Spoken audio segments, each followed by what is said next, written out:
the second book in my 2023 reading challenge. Yeah, I said I read quickly. Um, was The Summer Place by Jennifer Weiner, I think is how she pronounces it. And the prompt that it, I think, relates to the best is a book about secrets. Um, I mean, a lot of these things could hit multiple prompts, but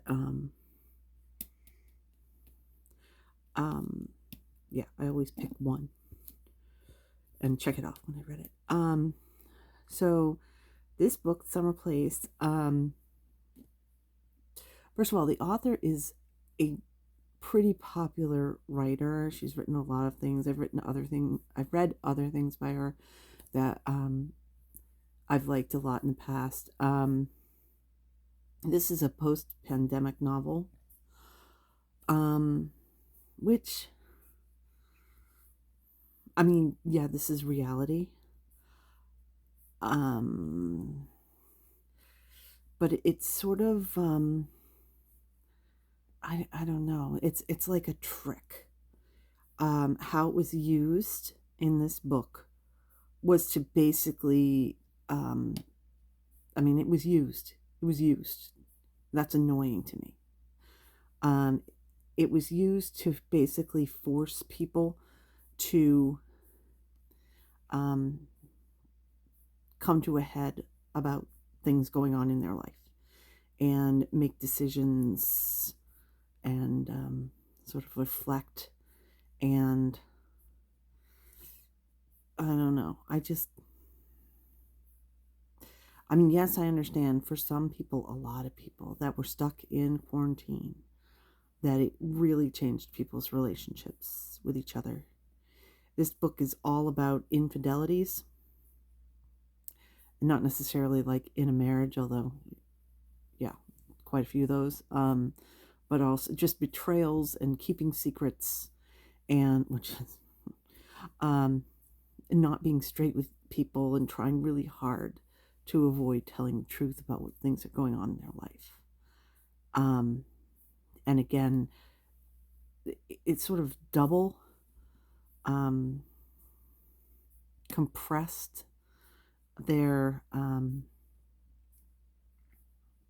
don't know what I'm trying to say. I mean, in a nutshell, the half of it took place in a house that they all shared, and there's this whole like jump through 16 hoops that they would afford a brownstone in New York, and that they would be able to have all these people, including the girl's boyfriend, in one house, and it also cut them off from other people. I mean, yes, this happens in a pandemic, but please, I mean, there was a lot of contrived things. I mean, which is sort of how books work. But it felt really forced. And then the second thing was, then they had a summer home that was in Massachusetts, and this whole big thing about, well, why are they not in the Hamptons if they're from New York, and blah blah blah. It's ridiculous.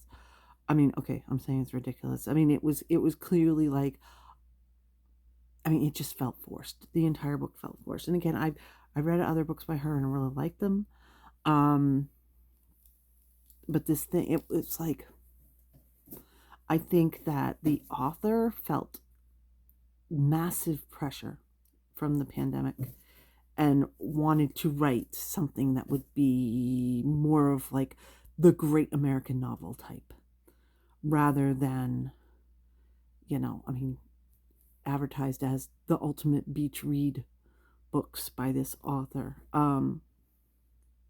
They're supposed to be soft and fluffy and everything else. They're also supposed to have like intense relationships, which, yes, it's there, but it's, like I said, it's forced. It's forced in every way you can imagine. So I think it was a miss. Would I recommend it? Who would I recommend it to? I mean, if you read all the other books and you're a completionist, that's about who I would recommend this book to. I mean, I did read the whole thing.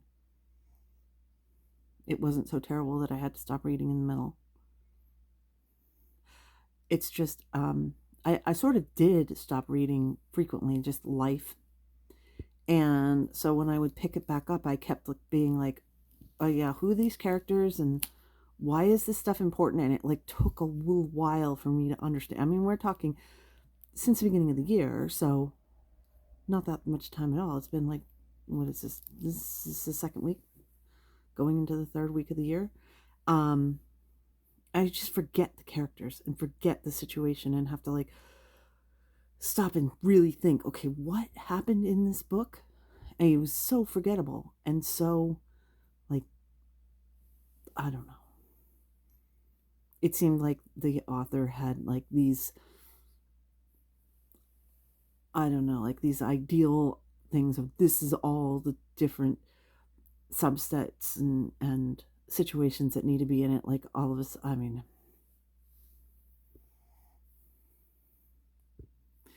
it was every variation of everything you could possibly imagine, like every type of relationship. And when, and the other thing is, it feels like maybe 3/4 of the way through, they went, oh, I missed this type of relationship. Oh, I got to add that in. And suddenly, you know, it was put in there again, forced, and then sort of like, oh, that's cool. We can wrap the entire plot toward that. But then there was never, ever any blowback about it at all. And I'm like, okay, in real life, I mean, it's just novel. But in real life, these sorts of betrayals, I mean, basically, they were over and over and over again in every kind of variation you can imagine. And like, nobody cared. They were like relieved to hear about it. I'm like, except the illness. Of course, it started with the pandemic, and then of course there has to be another illness in the end. And they were like, oh, well, we should have known about this. How come we weren't told? And they're like, well, it was too late anyway. I'm sorry. I'm like totally mocking it because I'm like, you got to be kidding me. That's the way I felt through the entire book. And again, I've read other books by her that actually I liked. This one was a miss, but it was a check on my challenge. So there, had some function in my life.